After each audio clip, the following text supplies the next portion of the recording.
Kader Muhammadiyah GKB, dan tak lupa kami sapa semuanya peserta OBAM kedua AMM PCM GKB, seluruh ustadz dan ustadzah dan teman-temanku sekalian yang dirahmati Allah Subhanahu wa Ta'ala.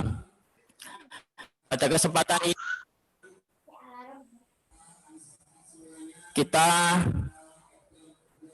AMM PCM GKB menyelenggarakan obrolan Ramadan kedua, dan ini salah satu yang spesial pada hari ini karena 3 dari AMM PCM GKB ternyata secara keseluruhan memperingati milad untuk pemuda Muhammadiyah, memperingati milad yang ke-88 tahun dan jatuh pada tanggal 2 Mei. Sedangkan milad pimpinan cabang milad Nasihatul Aisyah ke-89 tahun jatuh pada tanggal 16 Mei. Dan perlu kami sampaikan pula, Aisyah milad ke-103 tahun jatuh pada tanggal 19 Mei. Ini merupakan kebanggaan buat kita selaku anggota Angkatan Muda Muhammadiyah. Semoga AMM secara keseluruhan, Ortum selaku organisasi pembantu pelaksana dari organisasi terbesar kita Muhammadiyah, insya Allah beristiqomah dalam melaksanakan jihad fi sabilillah.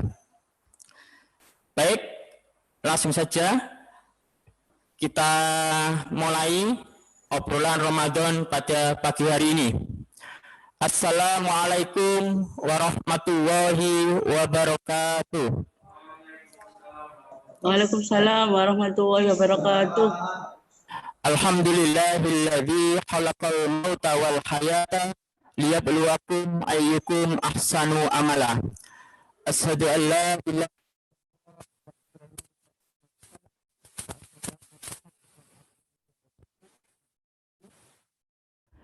yang kami hormati Ayahanda Ketua Pimpinan Cabang Muhammadiyah Gresik Kota Baru, Ustadz Muhammad Jufri BESOS. Yang kami hormati Pimpinan Daerah Muhammadiyah Gresik, Ustadz Muhammad Taufikullah Ahmadi. Yang kami hormati saudaraku Ustadz Mukayyad Al-Amin, Ketua Pimpinan Pusat Pemuda Muhammadiyah. Yang kami hormati Ayunda Erlinta Puspitasari selaku Ketua Departemen Ekonomi Pimpinan Wilayah Nasihatul Aisyah Jawa Timur. Dan tak lupa yang saya hormati Ustadz dan Ustadzah dan peserta OBAM dimanapun Anda berada. Syukur Alhamdulillah, marilah kita mengucapkan syukur atas kehadirat Allah Subhanahu wa Ta'ala, yang mana pada kesempatan ini spesial di bulan Ramadan, dan Alhamdulillah kita sudah memasuki tanggal 26 Ramadan. Dan mudah-mudahan ibadah puasa kita semua di bulan Ramadan ini di tengah-tengah wabah COVID-19, insya Allah Allah memberikan yang terbaik perlindungan kepada kita semua, khususnya kepada umat Islam, sehingga kita di akhir bulan Ramadan bisa merayakan Hari Raya Idul Fitri dengan sebaik-baiknya. Salawat serta salam semoga tetap tercurahkan kepada junjungan kita Nabi Muhammad SAW. Ustadz dan Ustadzah yang dimuliakan oleh Allah, pada kesempatan ini kami selaku moderator mengucapkan banyak terima kasih, lebih khusus kepada Ustadz Mukayyad Al-Amin, Pimpinan Pusat Pemuda Muhammadiyah, dan Ayunda Erlinta Puspitasari, Ketua Departemen Ekonomi Pimpinan Wilayah Nasihatul Aisyah, yang sudah bergabung dengan Obam 2 Angkatan Muda Muhammadiyah Gresik Kota Baru.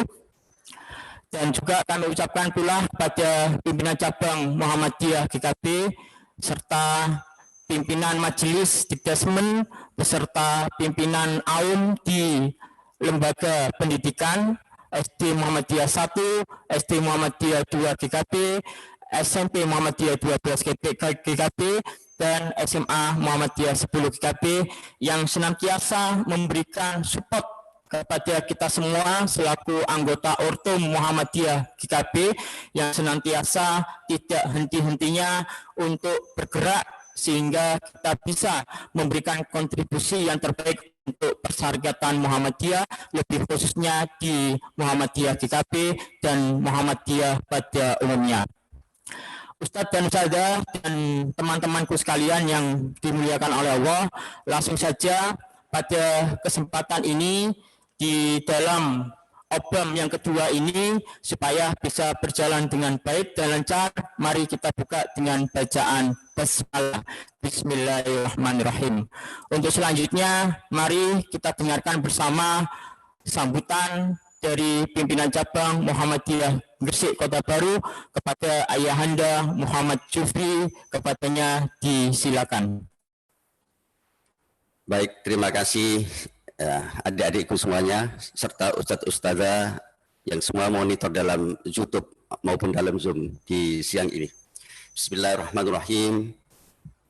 Assalamualaikum warahmatullahi wabarakatuh. Waalaikumsalam warahmatullahi wabarakatuh. Alhamdulillah. Alhamdulillahilladzi kana biibadati khabiran basyira.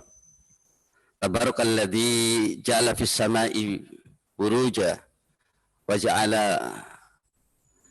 فيها شرجا والقمر منيرا أشهد أن لا إله إلا الله وحده لا شريك له وأشهد أن محمدا عبده ورسوله أرسل للناس بشيرا ونذيرا وداعيا إلى الله بإذنه وسراجا منيرا وصلى الله عليه وعلى آله وأصحابه تسليما كثيرا. أما بعد, yang kami banggakan serta yang kami muliakan di pagi yang sangat berkah ini adalah Adinda Mukayat Al-Amin M. Sosio selaku Ketua PPM, dan tidak ketinggalan Ayunda Erlin Puspitasari selaku Ketua Bidang Ekonomi di Nasyatul Aisyah wilayah Jawa Timur. Tidak ketinggalan yang selalu monitor adalah pimpinan daerah Muhammadiyah Kabupaten Gresik, Bapak kita Dr. Taufikullah Al-Ahmadi, kemudian adinda kita sebagai Ketua Pimpinan Daerah Pemuda Muhammadiyah Kabupaten Gresik, Ustadz Adi Tama, serta seluruh jajaran Ustadz-Ustazah di wilayah Majelis Disasmen Muhammadiyah GKB, serta hadirin sekalian yang pada siang ini monitor dan ikut prosesi jalannya obrolan Ramadan yang kedua.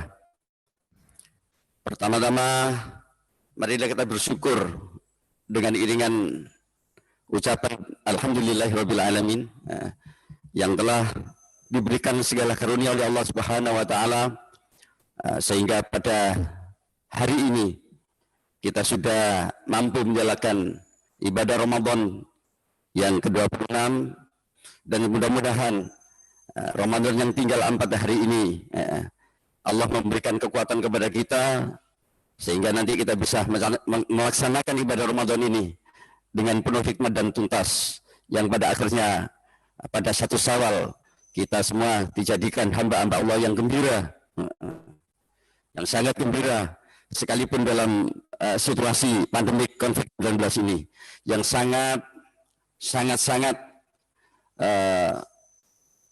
menjadi perubahan yang luar biasa, baik secara physical distracting maupun secara social distracting. yang bisa kita rasakan perubahan yang sangat signifikan adalah tentang masalah kaitan kenyamanan ibadah. Kenyamanan ibadah, sekali lagi, kenyamanan ibadah yang saat ini sangat kita rasakan. Selanjutnya, mari kita selalu bersyukur kepada Allah Subhanahu wa Ta'ala atas segala karunia yang telah diberikan kepada kita semua, sehingga sampai saat ini kita bisa melaksanakan ibadah Ramadan dengan penuh hikmat. Dan marilah bersyukur ini terus kita angkat setinggi-tingginya, sehingga rahmat Allah dan nikmat Allah akan selalu ditambah. Dan naudzubillah, jangan sampai kita dijadikan sebagai hamba-Nya yang kufur nikmat, karena nanti kalau kufur nikmat, adab Allah akan sangat pedih kepada kita. Adik-adikku yang sangat berbahagia,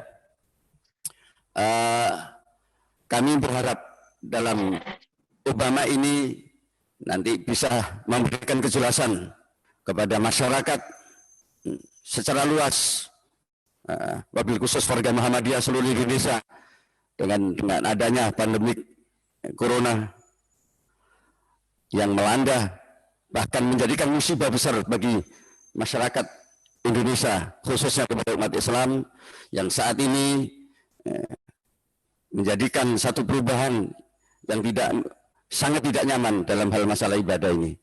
Harapan kami nanti Ustadz Muqayyad Al-Amin serta mungkin Ayunda Erlina Puspitasari nanti memberikan pencerahan yang bisa diterima dengan akal yang sehat, dengan dasar-dasar yang kuat dari Al-Quran dan Sunnah yang ada, sehingga pada kalangan bawah ini tidak merasa kebingungan dalam memahami antara musibah Allah yang berbentuk corona dan juga situasi kondisi dalam situasi menjalankan syariat ibadah oleh Allah Subhanahu wa Ta'ala.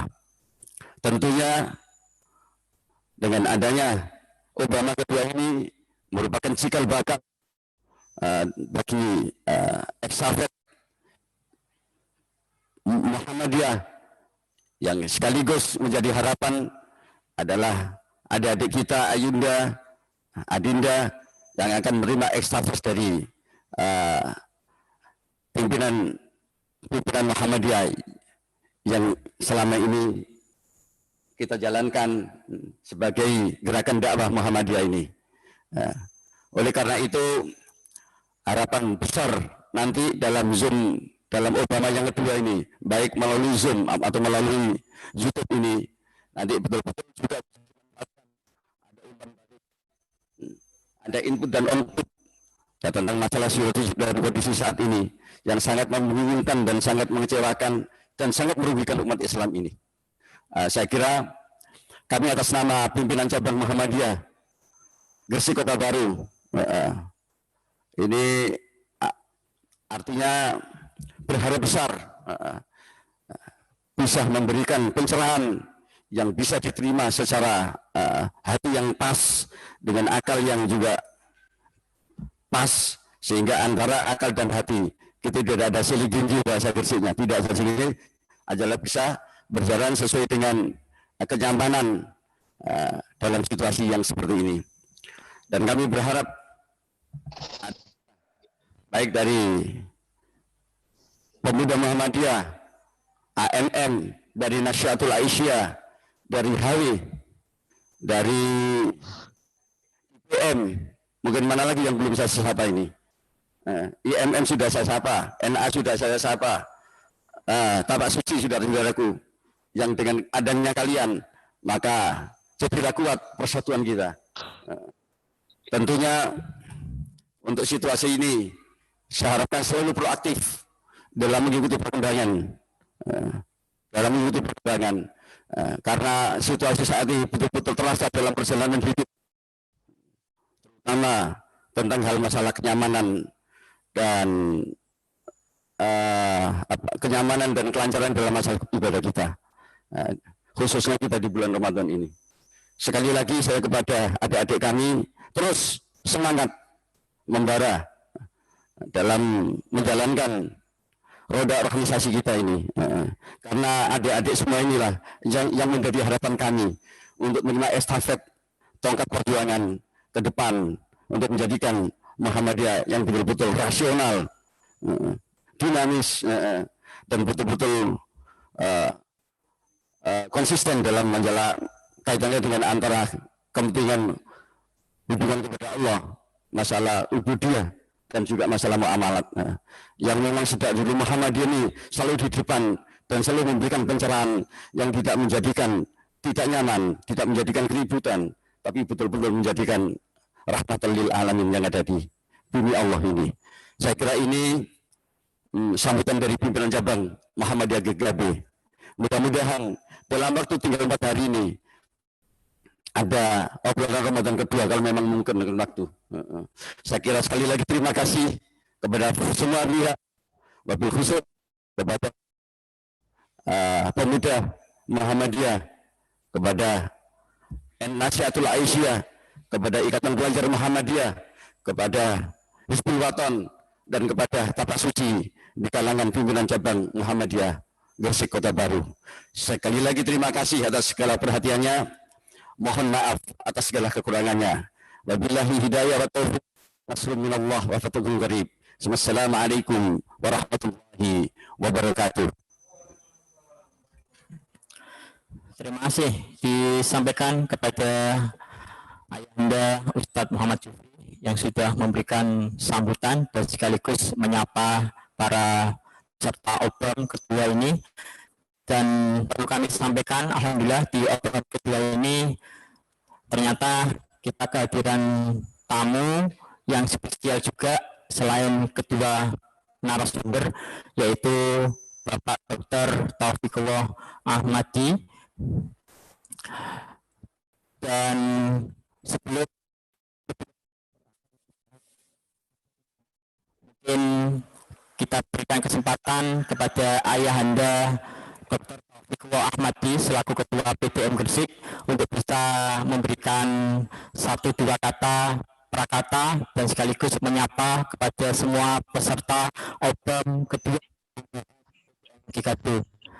Monggo Ustadz Taufikullah, dipersilakan Ustadz Taufikullah untuk bisa mengaktifkan speakernya.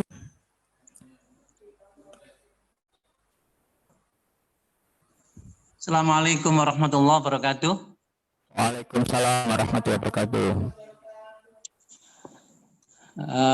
Saya sampaikan, ini nyambung ya Mas ya? Nggih, nyambung Ustaz. Nyambung Ustaz. Waalaikumsalam. Waalaikumsalam. Saya sampaikan terima kasih kepada pemuda Muhammadiyah cabang GKB yang menyelenggarakan dialog pada pagi hari ini. Ini saya sampaikan juga terima kasih kepada khususnya Ustadz Mukayat Al-Amin yang mendampingi pertemuan kita sebagai narasumber. Dan pada kesempatan pagi ini, saya juga menyampaikan apresiasi kepada peran anak-anak muda Muhammadiyah yang sangat aktif di dalam menguatkan gerakan Muhammadiyah di Gresik, lebih-lebih pada masa pandemi COVID-19. Kita di pimpinan daerah Muhammadiyah Gresik juga terimbas oleh penyebaran COVID-19,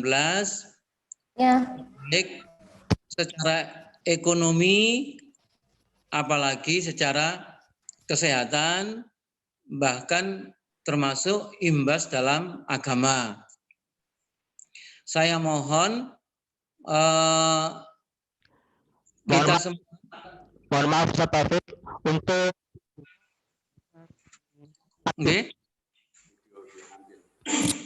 di channel YouTube juga. Ya Ustaz Taufik. Oke. Sampun. Iya. Ustaz. Udah ya? Ya, monggo dilanjut. Oke. Kok saya sendiri kok belum lihat ya? Sudah kelihatan jelas ini nampak ini. Sudah Ustaz, sudah jelas. Jelas ini. Oke. Sudah tampak Ustaz, sudah sangat jelas. Oke, manuhun. Jadi kita mengharapkan kerjasama yang baik antara jajaran pimpinan Muhammadiyah, kemudian UPP, ya, majelis-majelis, ortum-ortum, untuk bersama-sama mencari solusi bagaimana cara kita ini meringankan beban masyarakat ketika masyarakat terdampak COVID-19. Di Muhammadiyah kita sudah sibuk dengan gerakan penguatan ketahanan pangan. Ini juga perlu dukungan dari anak-anak muda Muhammadiyah. Juga dalam hal masalah paham keagamaan yang terjadi banyak perselisihan, mari kita kembalikan kepada ayat Al-Quran, ati'ullah wa ati'ur rasul wa ulil amri minkum. Nah, memang ketaatan kepada Allah itu mutlak, ketaatan kepada Rasul mutlak, ketaatan kepada pemimpin dan ketaatan kepada organisasi itu dengan syarat tidak bertentangan dengan Al-Quran dan hadis. Selama tidak bertentangan dengan Al-Quran dan hadis, itu harus diikuti. Sebagaimana sabda Rasulullah yang menyebutkan kita harus mendengar, ya, ala kulli muslim as-sam'u wa ta'ah. Wajib bagi kita itu mendengar dan mengikuti apa yang disampaikan oleh para pimpinan kita, malam ya'muru bimaksiatin, sepanjang kita ini tidak diperintahkan dalam hal kemaksiatan. Nah, kita mungkin banyak hal-hal yang berbeda secara ijtihadiyah. Ini kita baik mengenai sholat tarawih, sholat Jumat, Idul Fitri, banyak perbedaan-perbedaan. Karena itu perbedaan-perbedaan itu memunculkan majelis tarjih. Majelis tarjih itulah yang memanage perbedaan-perbedaan itu supaya perbedaan yang ada di dalam warga Muhammadiyah itu bisa disamakan persepsinya agar masing-masing tidak berjalan sendiri-sendiri. Itu pentingnya kita berorganisasi. Nah, jadi supaya tidak berjalan sendiri-sendiri, itu dalam hal keagamaan itu kita dipandu oleh majelis tarjih, majelis tabligh. Fatwa yang harus kita pedomani harus merujuk kepada fatwa yang dikeluarkan oleh organisasi kita, bukan fatwa perorangan-perorangan yang lepas atau yang keluar dari keputusan perserikatan kita. Itu hal pertama yang ingin saya sampaikan. Jadi kalau kita kembali kepada contoh beragama, kalau kita mau sholat tarawih itu 4 rakaat salam boleh, 4 rakaat salam lagi boleh, lalu kemudian 3 witir boleh. Lalu kemudian 2 salam, 2 salam, 2 salam, 2 salam, 3 witir boleh. Tapi tarjih sudah menggariskan pilihan di Muhammadiyah itu adalah yang 2 salam, 2 salam, 2 salam, 2 salam, 3 witir. Begitu juga perbedaan persepsi dalam hal agama tentang bagaimana sholat di masjid, bagaimana tarawih, bagaimana Jumat, bagaimana sholat Id, itu semua bisa berbeda-beda. Tapi karena kita ini sudah berorganisasi, maka supaya perbedaan itu tidak melahirkan perpecahan, kita ikuti perbedaan itu dengan memedomani fatwa yang dikeluarkan oleh perserikatan, yaitu Majelis Tarjih, Majelis Tabligh Pimpinan Pusat Muhammadiyah. Nah, yang terakhir pesan saya, jangan sampai warga Muhammadiyah itu menjadi korban yang terdampak oleh COVID. Supaya tidak terdampak oleh COVID ini, mari kita betul-betul ikuti protokolnya, ya. Dan apabila kita masih dalam keadaan sehat, tidak terdampak, justru kitalah yang punya tanggung jawab untuk melayani masyarakat. Kalau warga Muhammadiyah itu yang terdampak, maka pasti warga Muhammadiyah itu yang membutuhkan layanan masyarakat. Tapi kalau warga Muhammadiyah masih sehat, ya, masih bisa menjaga diri dan keluarga dari COVID-19 ini, lalu kita bisa memerankan dakwah kita. Itu yang penting kita perhatikan ya. Lalu kemudian tema pertemuan ini ya, nanti saya serahkan kepada Ustadz Mukayat Al-Amin sebagai narasumber. Kami akan mengikuti masukan-masukannya. Demikian yang bisa saya sampaikan. Selamat berdiskusi, selamat berdialog. Mari kita dalam dialog itu kembali kepada contoh Rasulullah, fabima rahmatin minallah lintalahum walaupun tafaddan ghalidhal qalbi lam faddu min haulik. Ketika kita saling banyak perbedaan pendapat itu, mari kita tetap santun, ya, sopan, tidak menggunakan bahasa-bahasa yang menambah perpecahan-perpecahan. Demikian, Assalamualaikum warahmatullahi wabarakatuh. Waalaikumsalam warahmatullahi wabarakatuh. Terima kasih Ayahanda Dr. Taufikur yang sudah memberikan informasi dan motivasinya. Baik, Ustadz dan Ustazah dan saudara-saudaraku sekalian yang dirahmati oleh Allah, mari selanjutnya kita ikuti penyampaian materi dari kedua narasumber. Namun untuk penyampaian materi yang pertama akan kami berikan kepada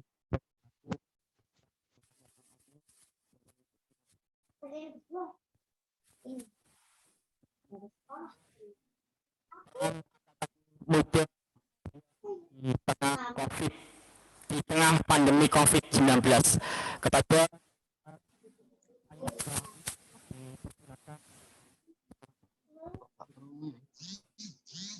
monggo Ustaz. Terima kasih. Bisa didengar? Ya, alhamdulillah sudah lancar. Bismillahirrahmanirrahim. Assalamualaikum warahmatullahi wabarakatuh. Innal hamdalillah nahmaduhu wa nasta'inuhu wa nastaghfiruh wa na'udzu billahi min syururi anfusina wa min sayyiati a'malina. Asyhadu an la ilaha illallah wahdahu la syarikalah wa asyhadu anna Muhammadan abduhu wa rasuluh la nabiyya ba'da. Allahumma shalli ala Muhammad wa ala ali Muhammad kama shallaita ala Ibrahim wa ala ali Ibrahim. Wa barik ala Muhammad wa ala ali Muhammad kama barakta ala Ibrahim wa ala ali Ibrahim fil alamina innaka Hamidum Majid. Qala Allahu ta'ala fi kitabihil karim wa lanabluwannakum bisay'im minal khaufi wal ju' wa naqsim minal amwali wal anfusi wat thamarat wa basyiris sabirin alladzina idza asabathum musibah qalu inna lillahi wa inna ilaihi rajiun. Yang saya hormati Ayahanda pimpinan cabang Muhammadiyah GKB Bapak Ustadz Muhammad Jufri yang sudah melegenda peran-perannya baik di sosial maupun keagamaan. Yang saya hormati Ayahanda Taufikumullah Al-Ustadz Taufikumullah selaku Ketua Pimpinan Daerah Muhammadiyah Kabupaten Gresik.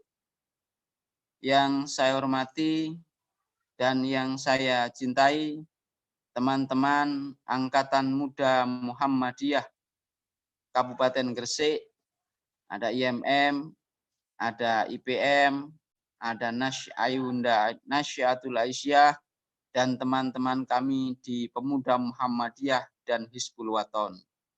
Semoga pertemuan kali ini mendapatkan berkah dan barokah dari Allah Subhanahu wa Ta'ala, sehingga ini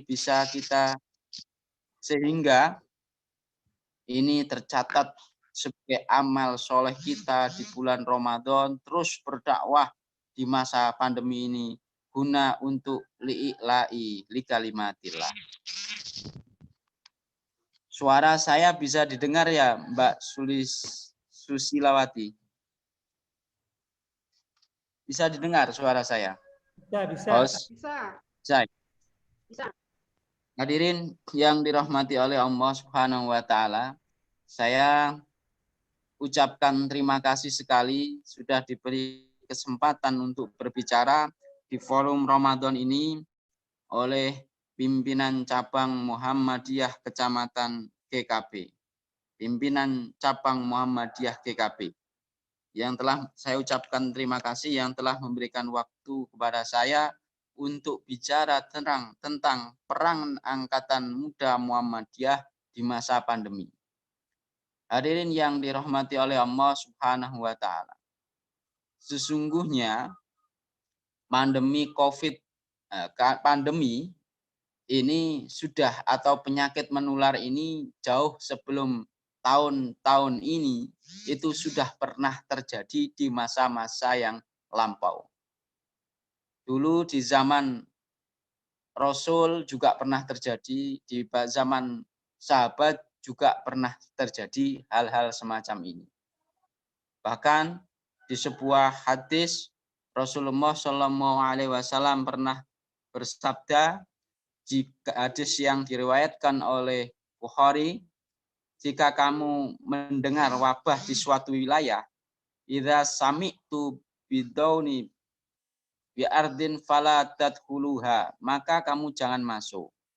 Idza waqa'a bi ardin, dan apabila kamu tinggal di sana, wa antum biya, dan kamu ada di dalamnya wilayah tersebut, fala tahruj minha, maka kamu jangan keluar.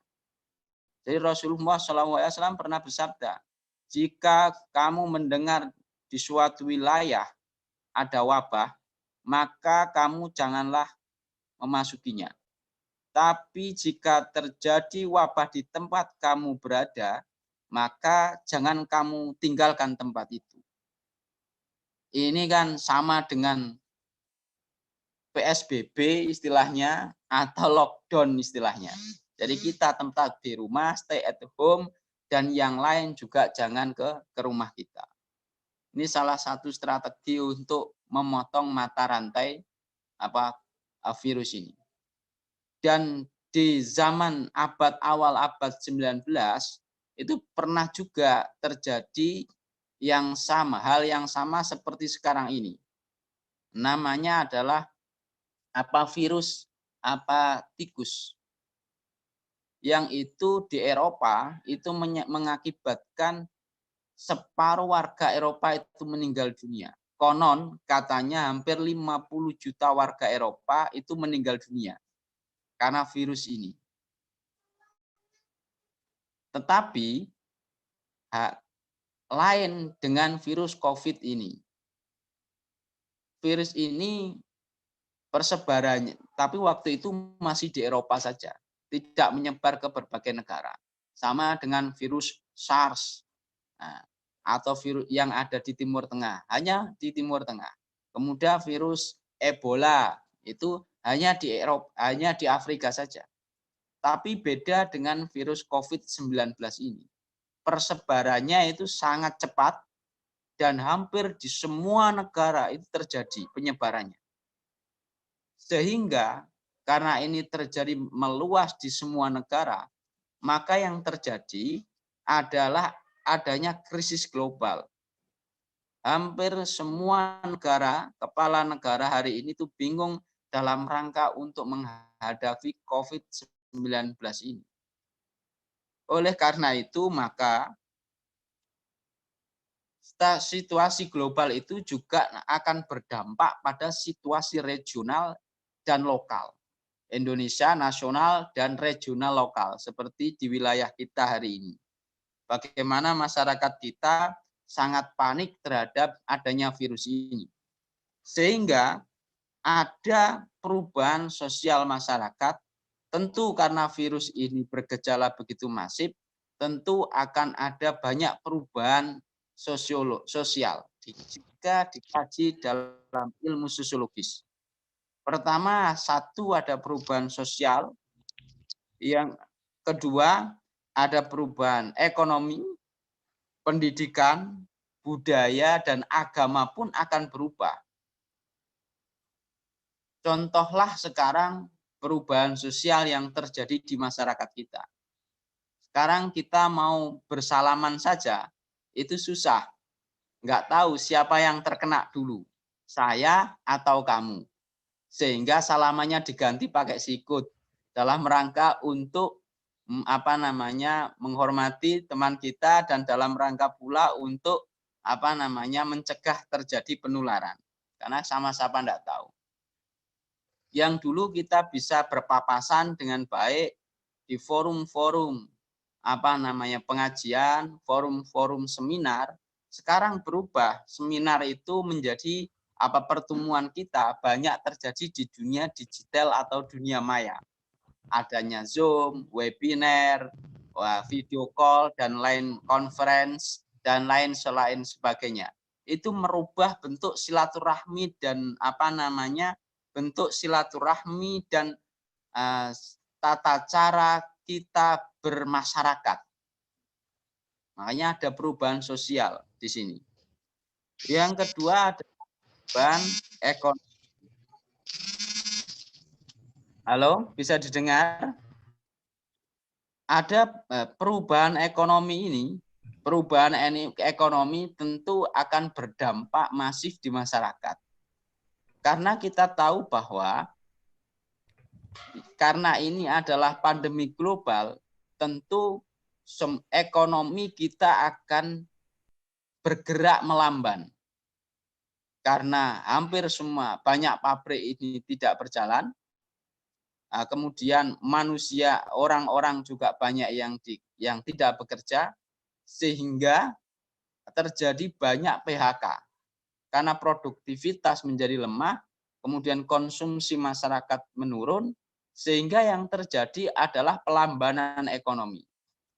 Hari ini ada 3 juta orang yang hari ini ada 3 juta tambahan orang miskin baru dan 2 juta orang yang sudah di PHK. Artinya peningkatan orang miskin baru itu akan bertambah secara maksimal. Sehingga kita bisa melihat bahwa pandemi ini untuk pemulihan sektor ekonomi ini akan berjalan agak cukup panjang. Karena orang setelah bekerja itu dia tidak punya pekerjaan, pendapatan, sehingga harus menjual asetnya. Kemudian kemudian dia cari kerja, setelah itu mengembalikan aset, baru kemudian konsumsi itu berjalan normal. Artinya untuk ekonomi ini akan jauh rehabilitasinya. Ini juga akan berpengaruh bagi kita warga Muhammadiyah, umat Islam maupun bangsa ini. Bahkan konon diprediksi pertumbuhan ekonomi kita hanya 0,4%, di bawah 0,4%. Apalagi ekonomi negara kita ini peningkatannya itu bukan pada produktivitas produk, tetapi pada konsumsi.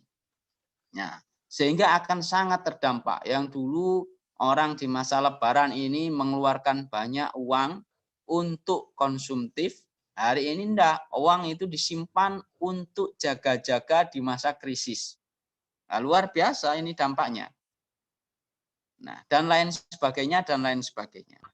Nah, di sisi pendidikan semisal, hampir semua struktur level pendidikan mulai dari TK, SD, SMP, SMA, bahkan universitas itu sekarang menggunakan pembelajaran secara daring. Artinya ada pola baru yang terjadi dari face to face kemudian menjadi daring. Nah, silakannya lagi kalau di Indonesia ini kita negara kepulauan yang ada disparitas cukup tinggi antara perkotaan dengan pedesaan. Jadi semisal di Jawa dan di luar Jawa terkait dengan fasilitas internet, kemudian kualitas kecepatan internet, kualitas kecepatan jaringan itu juga sangat mempengaruhi. Sehingga dari sektor pendidikan juga sangat terdampak. Hasil riset dari KPAI 1 bulan yang lalu, 50%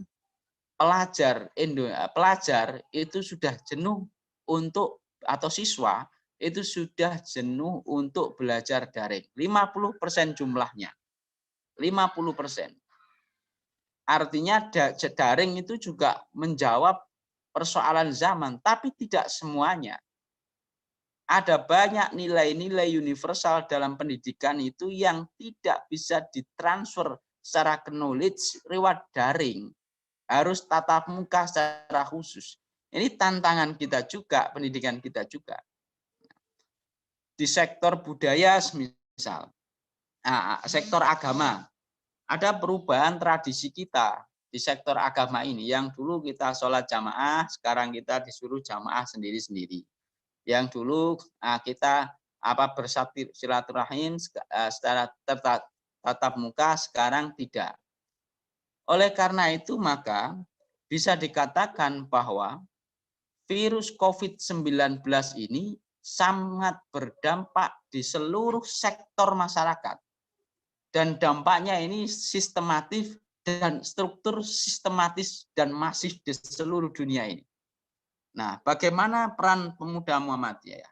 Bagaimana peran Angkatan Muda Muhammadiyah dalam rangka melihat ada evolusi kehidupan dalam masyarakat kita? Nah, pertama kita tahu bahwa Angkatan Muda atau pemuda atau pemudi ini adalah jiwa-jiwa muda yang bergelora, dari sisi fisik dia kuat, dari sisi psikologis dia optimis, dan dari sisi kecerdasan dia pada puncak kecerdasan tertinggi. Oleh karena itu, karena dia punya semua variabel itu, maka peran kebangsaannya, peran keumatannya harus lebih. Karena dia punya semua variabel itu. Nah, bagaimana peran-peran pemuda hari ini ya? Peran-peran Angkatan Muda Muhammadiyah di era pandemi seperti sekarang ini.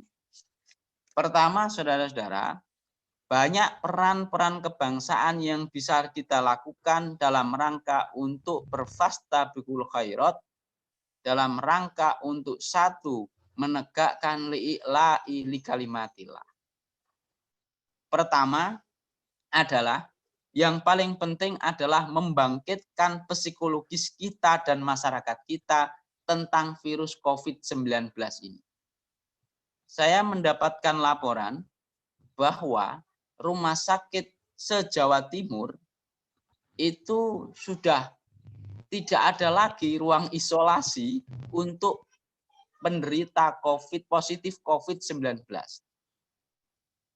Karena pasiennya itu jauh lebih banyak daripada ruang isolasinya. Artinya sesungguhnya negara ini tidak siap dalam menghadapi ini. Oleh karena itu, kita sebagai kaum muda itu harus punya sense of crisis lebih dalam rangka untuk membantu bangsa dan negara kita serta agama kita dan masyarakat kita untuk pertama adalah positif secara psikologis. Karena kalau kita terlalu reaktif terhadap terhadap COVID-19 ini, maka imunitas tubuh kita pun akan berkurang dan itu malah mengakibatkan banyak bisa virus yang masuk ke dalam tubuh kita. Sehingga psikologis positif ini penting. Untuk membangkitkan psikologis positif itu, menurut saya, bolehlah kita kembali kepada Al-Quran. Wala nabluwannakum bisai'im minal khaufi wal ju' wa naqsim minal amwali wal anfusi wat tamarat wa bassiris sabirin alladzina idza asobatkum musibah qalu inna lillahi wa inna ilaihi rajiun. Karena kita punya agama dan bukan sebuah bangsa yang ateis, tentu segala sesuatu itu harus kita kembalikan kepada Al-Quran dan Sunnah sebagai way of life kita. Jauh sebelum hari ini, 14 abad yang lalu, Allah telah berfirman, kita ini nanti akan didatangkan sebuah ujian. Walanabluwannakum bisai'im minal khauf, rasa takut seperti sekarang ini. Seperti sekarang ini kita takut, sedikit-sedikit takut. Mau melangkah takut karena takut terkena virus dan lain sebagainya. Bahkan yang mayat yang sudah meninggal pun itu takut untuk dikuburkan di desanya. Ini kan ngeri yang luar biasa. Nah, wanaksim minal khaufi walju wanaksim dan walju dan rasa lapar dan rasa lapar. Kita tadi sudah saya sampaikan bahwa peningkatan jumlah kaum miskin di Indonesia ini akan sangat besar ketika ada COVID-19 ini dan sehari ini terjadi. Silakannya saudara-saudara, bisa kita lihat banyak data yang kemiskinan yang dari pemerintah itu yang tidak tepat sasaran. Itu ada dan jumlahnya besar. Oleh karena itu ini perlu menjadi perhatian kita dari Angkatan Muda Muhammadiyah. Nah, saya lanjutkan lagi, minal khaufi wal ju' wa naqsim minal amwal wal anfusi wa thamarot. Jadi kita akan diuji oleh Allah dengan kekurangan makanan, kekurangan buah-buahan, bahkan dicabutnya jiwa dari kita. Ada 1.000 lebih pasien COVID-19 itu yang telah meninggal dunia. Di dunia hampir di atas 500.000 dan lain sebagainya. Jumlah yang cukup besar. Nah, bagaimana membangkitkan situasi psikologis yang positif itu kepada kita dan masyarakat kita, optimisme tadi, yakni mengembalikan lagi bahwa qalu inna lillahi wa inna ilaihi rajiun. Walanabluwannakum bisai'im minal khaufi wal ju' wa naqsim minal amwali wal anfusi wa thamarat wa bassiris sabirin. Dan kita harus bersabar terhadap semua yang terjadi ini. Alladzina idza asobathum musibah qalu inna lillahi wa inna ilaihi rajiun. Orang-orang yang sabar itu adalah orang yang ketika ditimpa musibah mereka berkata inna lillahi wa inna ilaihi rajiun. Semua dari Allah dan kita kembalikan kepada Allah. Apa pertanyaannya, apakah kita harus itu saja yang kita pegang? Tidak. Tapi minimal itu cukup untuk membangkitkan psikologis optimis kita. Bahwa sesungguhnya ujian ini dari Allah, kita bersabar dan harus terus melakukan ikhtiar dalam melawannya. Nah, peran Angkatan Muda Muhammadiyah dalam hal ini, saya lihat, ya kalau di Pemuda Muhammadiyah, alhamdulillah, kita instruksikan di seluruh jajaran untuk melakukan peran-peran sosial. Satu di sisi kesehatan dan dua adalah di sisi ketahanan pangan. Di sisi kesehatan, peran Kokam dan Pemuda Muhammadiyah di Indonesia kita instruksikan untuk membahu dengan masyarakat untuk apa? Untuk mensosialisasikan hidup bersih, baik cuci tangan, masker, menggunakan masker, bagi-bagi masker, disinfektan dan lain sebagainya. Di sisi ketahanan pangan, kita sosialisasikan kepada seluruh jajaran untuk melakukan pembagian sembako di seluruh jajaran. Begitu juga saya lihat dengan Muhammadiyah, Aisyah yang secara masif dari pusat sampai bawah. Pimpinan Pusat Pemuda Muhammadiyah juga bekerja sama dengan semua elemen, dengan BUMN, dengan perusahaan-perusahaan yang ada untuk menyebar logistik terkait dengan ketahanan pangan ini kepada orang-orang yang tidak mampu. Hari ini sudah ada sekitar di pimpinan pusat saja itu sudah ada sekitar 3.000 paket sembako yang sudah disebar belum kerjasama dengan beberapa BUMN yang dan serta Kementerian Sosial. Semua elemen kita ajak bicara, kita ajak duduk bersama, kita ajak bergerak bersama untuk penanganan ini. Tentu saya lihat di semua elemen juga sama bekerja keras untuk ini. Nah, itu yang pertama. Ya, pentingnya membangkitkan psikologis positif tadi. Yang kedua, peran yang kedua adalah peran tadi. Peran memberi. Peran beramal soleh. Nah, ini gerakan amal soleh ini penting. Minimal itu saudara-saudara, kita harus sampaikan kepada warga kita, jangan sampai ada warga Muhammadiyah yang tidak mampu mati kelaparan. Perlu kemudian kita bersama mendata warga Muhammadiyah yang terdampak ini, warga kita, jamaah kita yang terdampak ini terfasilitasi dengan baik, bahwa mereka masih ada beras untuk dimasak. Mereka masih ada minyak untuk menggoreng telur, tahu, tempe, atau minimal itu iwak gereh, dan lain sebagainya. Perlu juga memastikan tetangga saudara kanan kiri kita untuk sudah makan belum saudara-saudara kita ini. Ini penting kesadaran kolektif untuk saling bau-membau ini. Wa ta'awanu 'alal birri wat taqwa wa la ta'awanu 'alal ismi wal udwan. Kita perlu kemudian saling memberitahu, saling berbagi kepada saudara kita yang tidak mampu.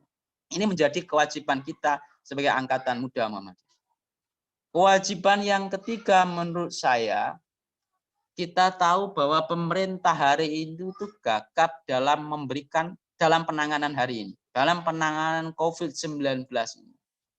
Kita tahu itu bagaimana pernyataan Menteri Kesehatan di awal-awal, bahwa corona itu tidak akan bisa masuk ke Indonesia karena orang Indonesia itu makannya itu adalah jahe, soto, dan rempah-rempah. Ada lagi juga menteri yang bicara bahwa virus corona itu tidak mungkin takut di Indonesia karena orang Indonesia itu sering tahlilan.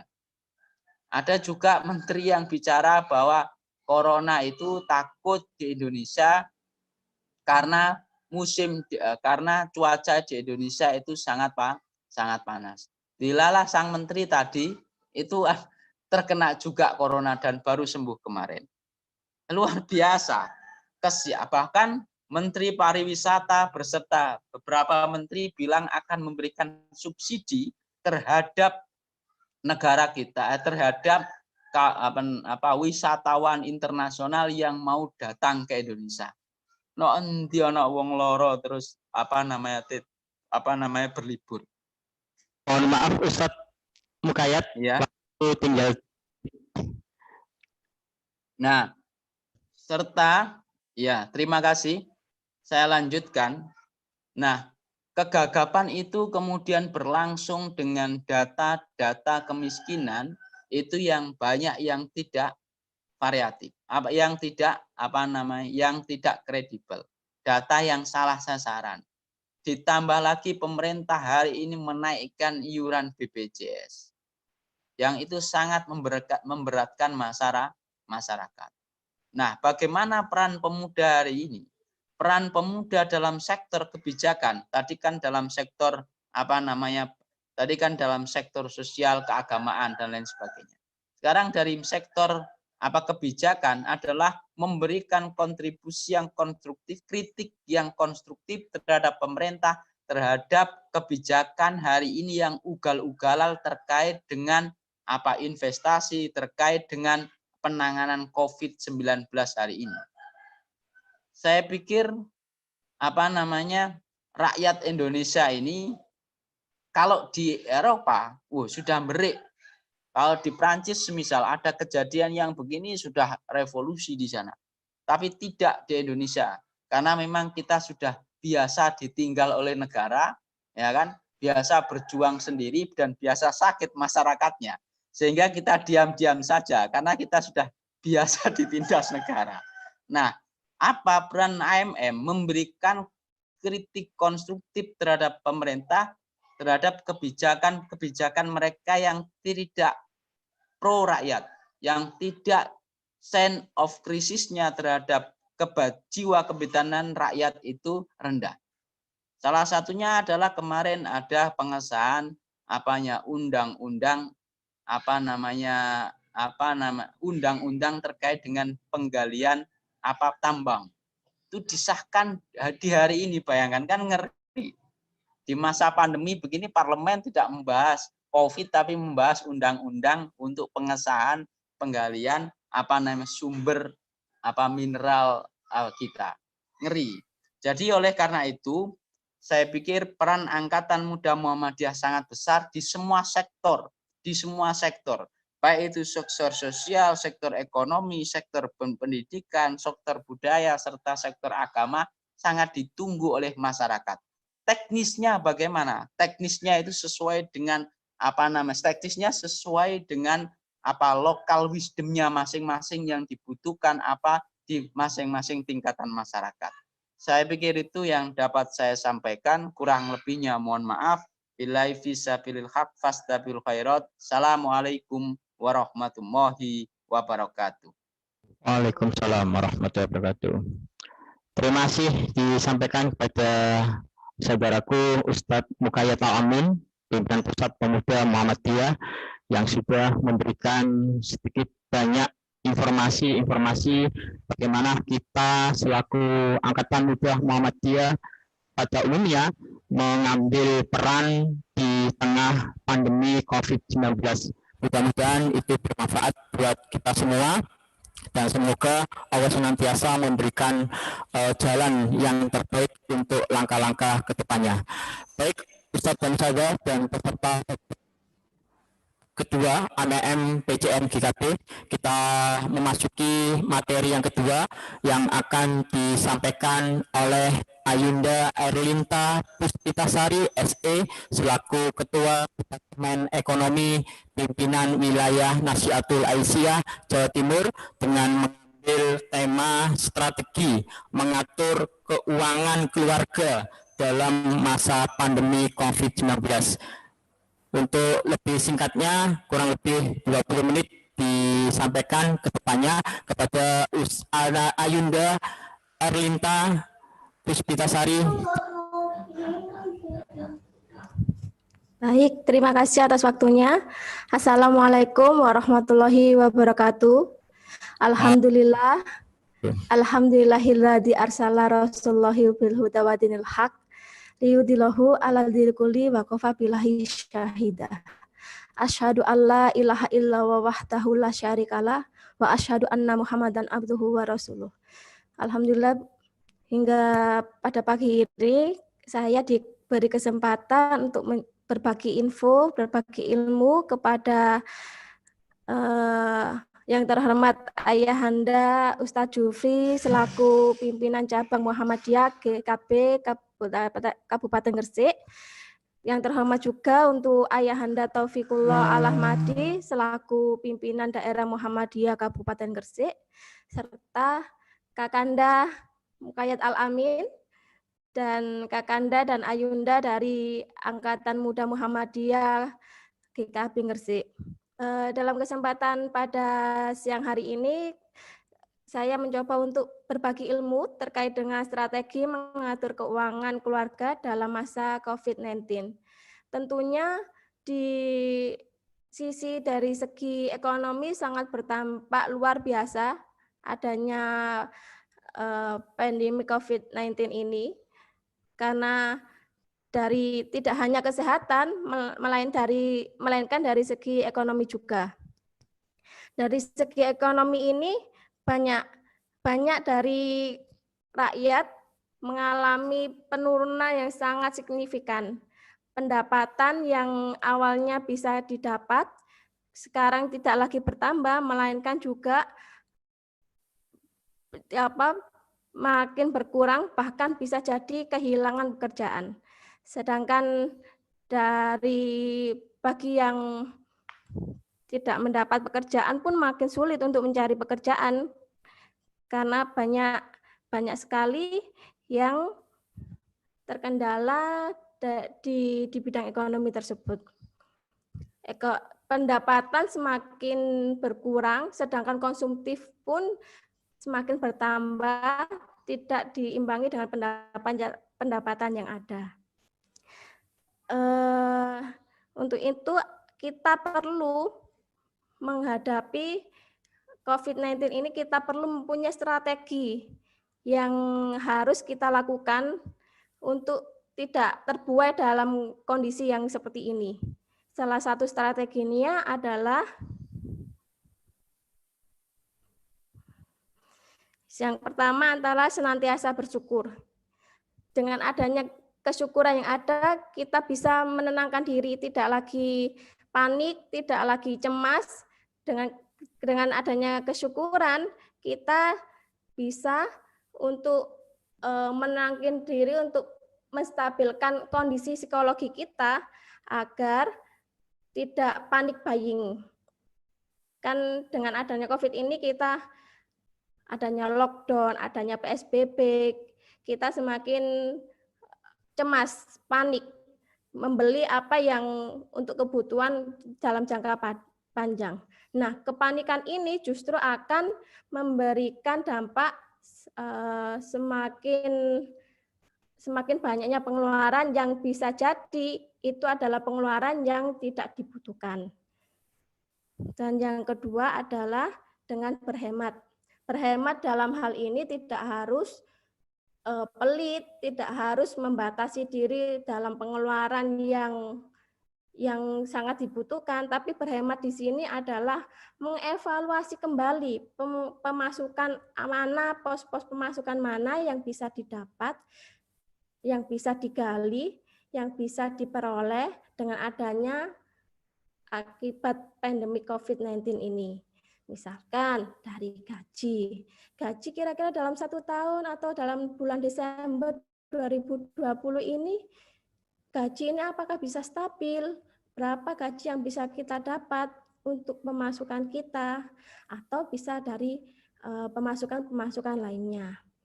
Dan yang kedua adalah mengatur kembali pos-pos pengeluaran yang dirasa harus diminimalisir. Yang awalnya ketika kita lebaran, kita adanya buka bersama, kita adanya beli baju baru, dan lain sebagainya, itu bisa dikurangi karena adanya kita di rumah saja dan tidak pulang kampung. Nah, ada beberapa cara mengatur keuangan dengan rumus 50, 30, 10, dan 10.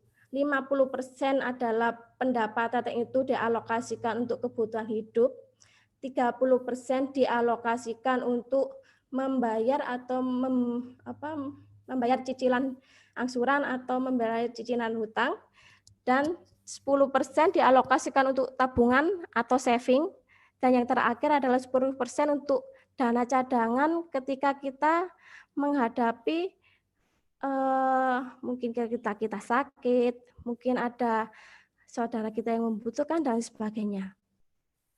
Yang ketiga adalah mengurangi atau menghindari hutang. Mengurangi dalam hal ini adalah hutang yang sudah ada, kita ajukan keringanan kepada pihak, misalkan perbankan, kepada pihak yang memberi hutang kepada kita. Mengajukan keringanan dalam hal ini bukan berarti untuk mundur dari angsuran, tapi meminta keringanan. Dan yang dimaksud menghindari daripada hutang adalah tidak menambah hutang lagi. Semaksimal mungkin apa yang kita bisa, apa yang kita miliki, maka itu yang bisa kita lakukan. Jangan lagi untuk menambah dengan membeli menggunakan kartu kredit dan lain sebagainya. Dan yang terakhir adalah berserah diri kepada Allah, karena dari sekian itu bahwasanya rezeki itu tidak dari kerjaan kita, tidak dari pembeli kita, melainkan yang membeli rezeki itu adalah Allah Subhanahu wa taala. Melalui apa? Yaitu melalui dengan adanya sholat di sepertiga malam dan perbanyak sedekah. Nah, tentunya dari keempat itu semoga bisa bermanfaat bagi teman-teman semua, bahwasanya dengan adanya COVID-19 ini tidak membuat kita untuk mengeluh, berkeluh kesah, tapi bagaimana kita memiliki semangat yang luar biasa untuk bisa bertahan dan bisa menghadapinya dengan kesyukuran yang ada. Mungkin demikian Yunda, Kakanda yang bisa saya sampaikan. Saya lebih suka untuk bisa tanya jawab, untuk bisa berbagi ilmu lainnya. Monggo. Oke, terima kasih kepada Ayunda Erinta, singkat tapi ada beberapa strategi yang sudah disampaikan tadi, insya Allah bisa dicermati oleh peserta obram kedua ini. Baik Ustadz dan Ustazah dan peserta obram kedua AMM PCM GKB yang dimuliakan oleh Allah, demikian tadi penyampaian kedua narasumber. Yang pertama tadi Ustadz Mukayat dari Pimpinan Pusat Pemuda Muhammadiyah, dan yang kedua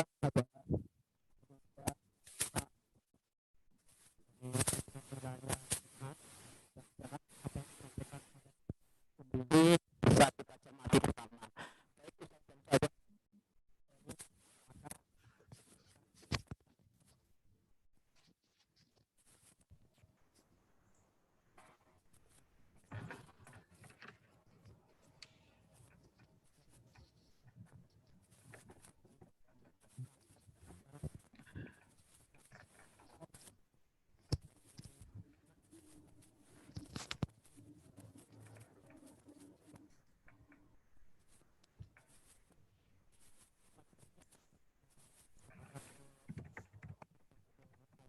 Minta mau dipersilakan kepada masing-masing peserta dengan cara mengacungkan tangan. Ya, Ustadz Nur Khazin dari SD Mukib, disilakan Ustadz diaktifkan mute-nya. Assalamualaikum. Waalaikumsalam warahmatullahi wabarakatuh. Pada Ayunda Erlin Spitasari, saya mau bertanya, untuk sebelum pandemi ini juga sudah banyak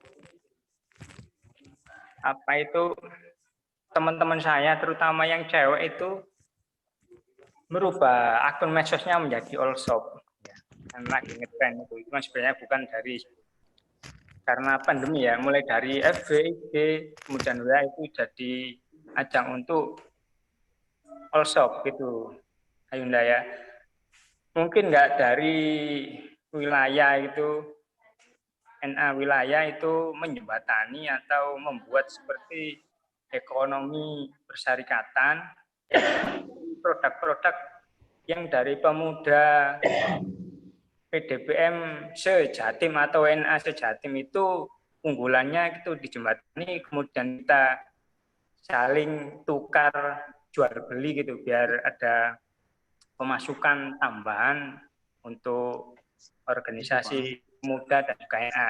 Seperti yang sudah kita lakukan di PDPM Gresik itu kemarin di bidang buruh tani dan nelayan itu kita ada jual beli ayam joper, Jawa Super. Nah itu diakomodir oleh PDPM Mas Ustadz Aditama itu.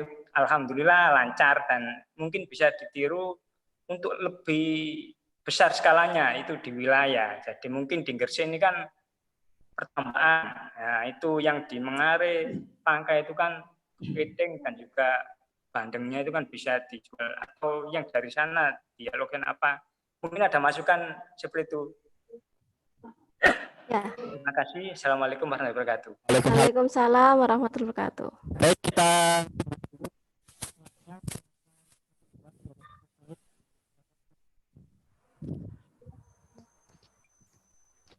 Ya, ini bisa saya jawab apa ditampung dulu ini?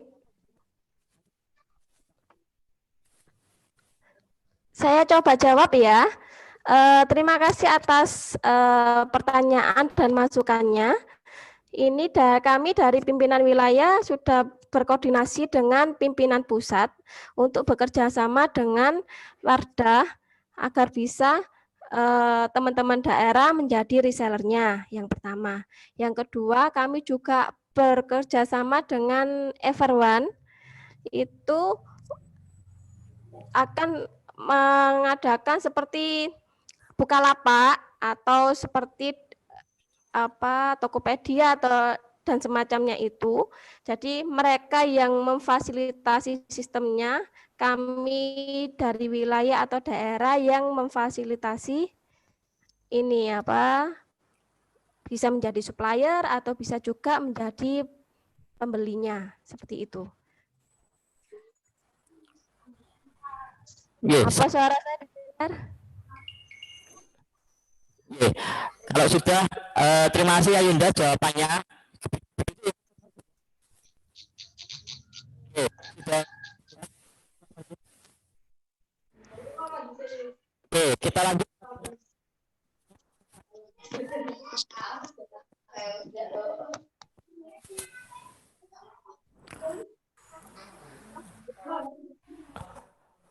Halo, Ustaz.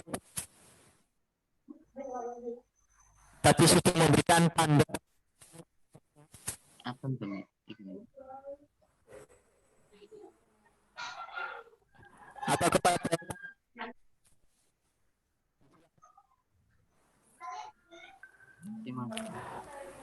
halo Ustaz. Tadi Ustaz saya sudah. Silakan Ustaz. Oh ya, terima kasih. Assalamualaikum warahmatullahi wabarakatuh. Halo? Halo? Halo Ustaz. Oh, dengar ya? Putus-putus. Dari sini putus-putus ya? Baik, terima kasih Mas Mukayat Alamin dan Ayunda Erlin. Dari pemaparan tadi dari Mas Mukayat, jadi memang di pandemi COVID-19 ini banyak perubahan di beberapa sektor dan tadi sudah diuraikan panjang sekali dan detail.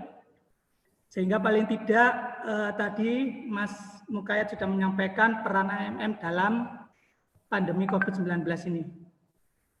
Yang menjadi pertanyaan saya, kemarin juga sempat saya singgung di pertanyaan sebelumnya, bahwa peran kita sebagai AMM salah satunya memang bisa memberikan kritik konstruktif ke pemerintah.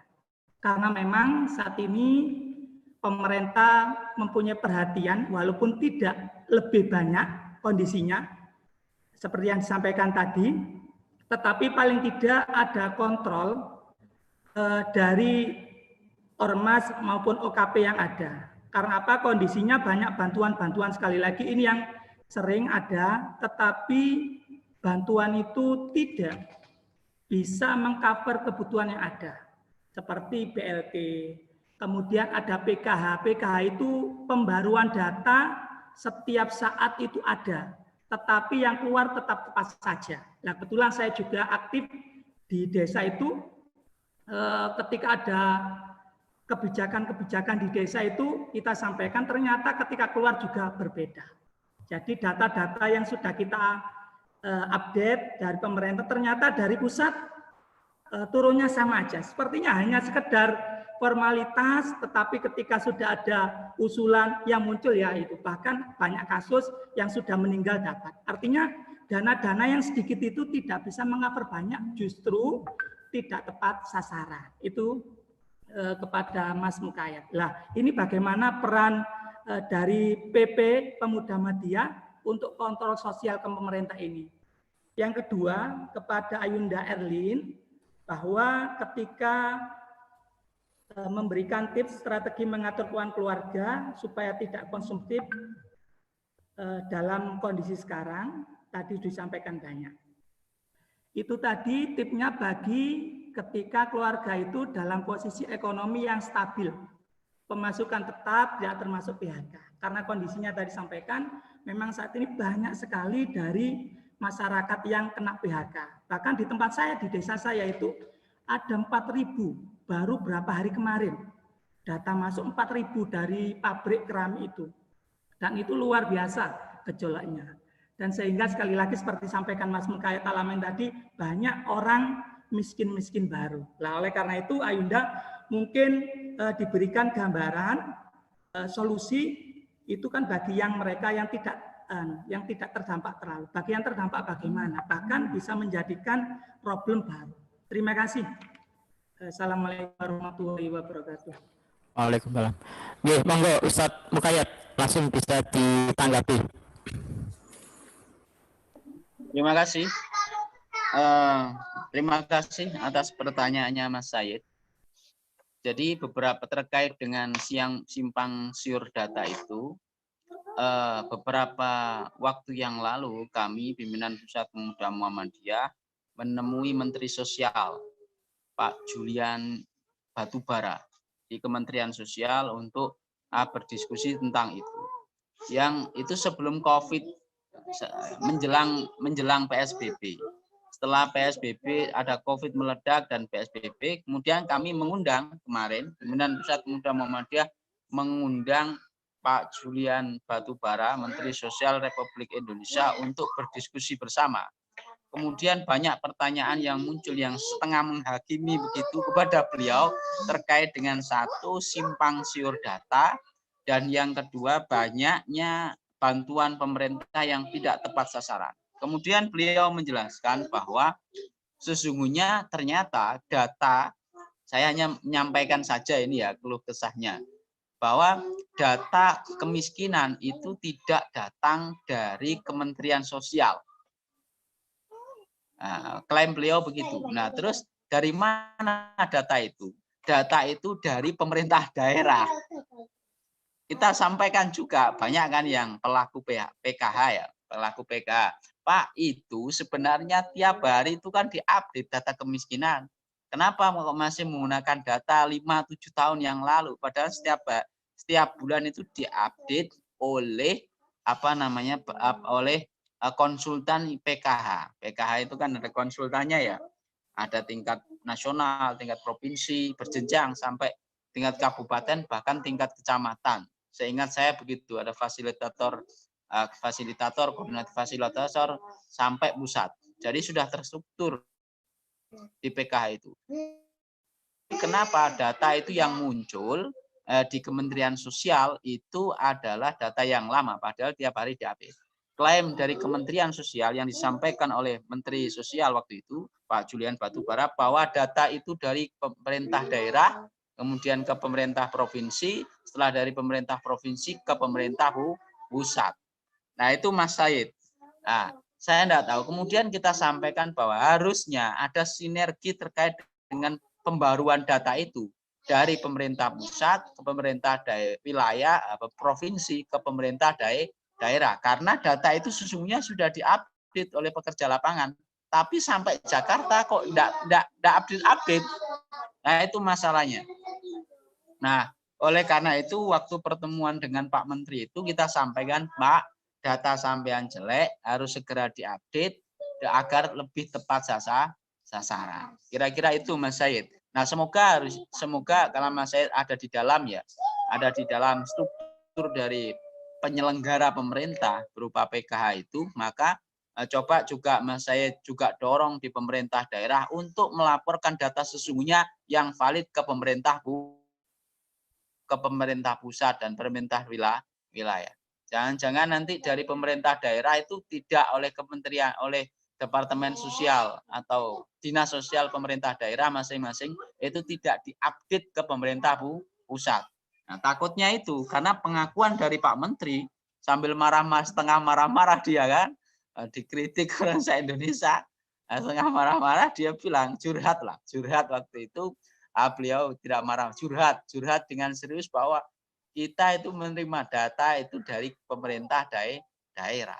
Nah, kira-kira begitu. Padahal di pelaku lokal, pelaku pendata itu terus diupdate data itu, tapi tidak sampai pusat. Nah ini miskomunikasinya di mana? Tolong Mas Said nanti yang ada di dalam memperjelas itu. Barangkali dengan downnya itu di provinsi atau daerah, atau memang di pemerintah pusat yang trouble sudah dikirim tapi tidak diperboleh oleh birokrasi. Karena birokrasi itu kan agak rumit juga bicara tentang birokrasi. Kira-kira begitu Pak Said. Tapi kita selaku pimpinan Pusat Pemuda Muhammadiyah sudah berkoordinasi, bahkan berkoordinasi dengan Kementerian Sosial waktu itu. Nah, 2 kali, bahkan beberapa kali kalau teman-teman bertemu. Tapi yang dalam pertemuan formal itu 2 kali, yang terakhir kemarin beliau curhat terkait dengan data ini. Begitu Mas Said. Ustaz Mukayat, terima kasih.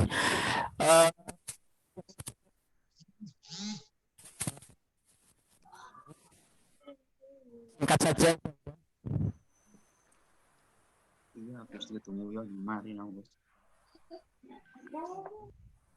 Terima kasih pertanyaannya dari Kakanda Said.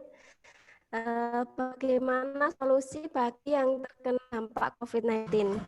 Nah, tentunya ini sangat dilema sekali ketika PHK makanya, terus biasanya yang bekerja sebagai ojek online atau Gojek harus terhenti atau mengalami penurunan orderan, dan bagi yang terdampak lainnya mungkin selain PHK juga bisa jadi omsetnya juga mulai berkurang. Nah, disinilah kita mencoba untuk yang pertama adalah berinovasi. Berinovasi seperti apa?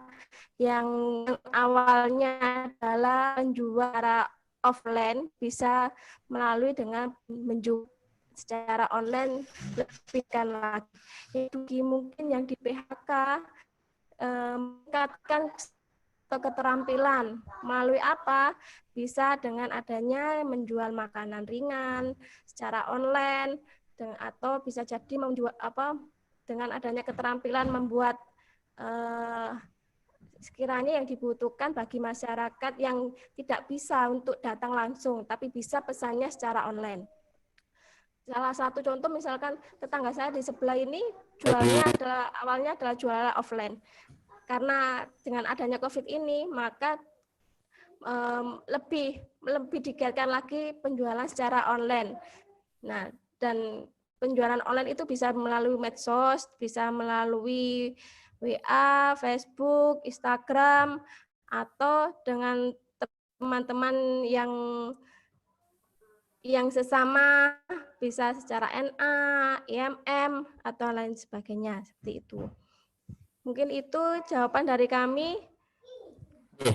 Terima kasih Ayunda Erlin.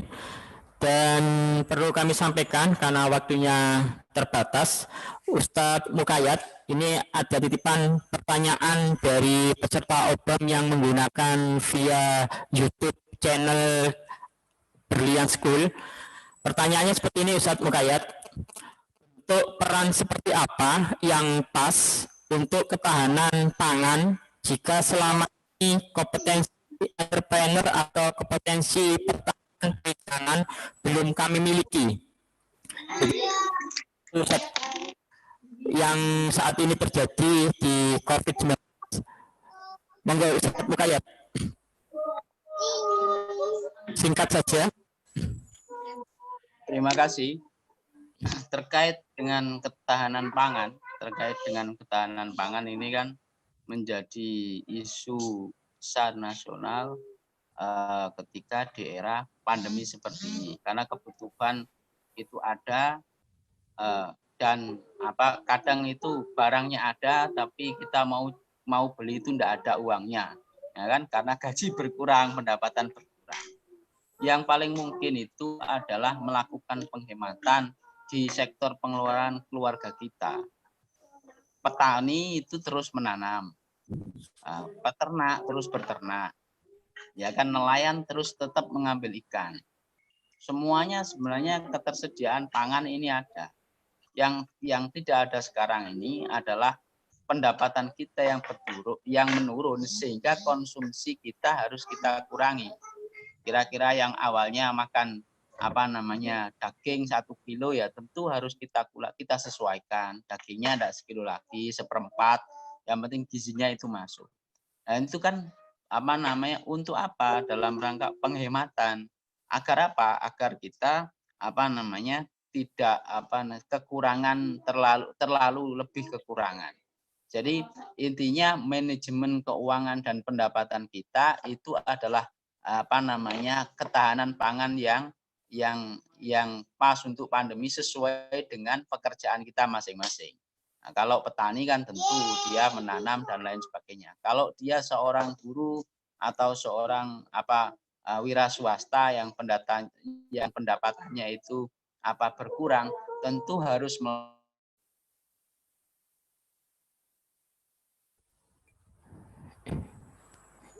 Ya, ada gangguan sinyal mungkin ini.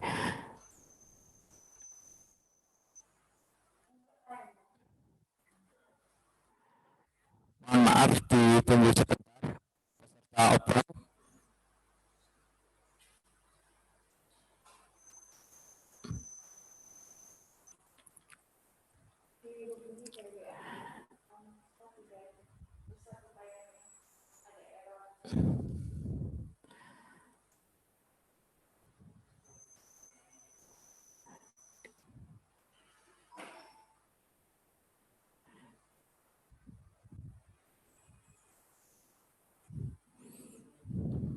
Mohon maaf, ternyata masih ada gangguan.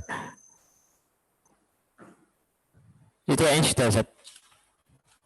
Keuangan kita ini menurut saya, manajemen keuangan kita ini menjadi ketahanan pangan untuk keluarga kita. Ya, penghematan di banyak sektor itu membantu kita untuk bertahan di era COVID-19 ini. Saya pikir itu, Mas. Terima kasih. Assalamualaikum warahmatullahi wabarakatuh. Waalaikumsalam warahmatullahi wabarakatuh. Terima kasih disampaikan kepada kedua narasumber yang sudah menyampaikan materinya sangat luar biasa pada program kedua ini. Dan kami ucapkan terima kasih pula pada semua peserta.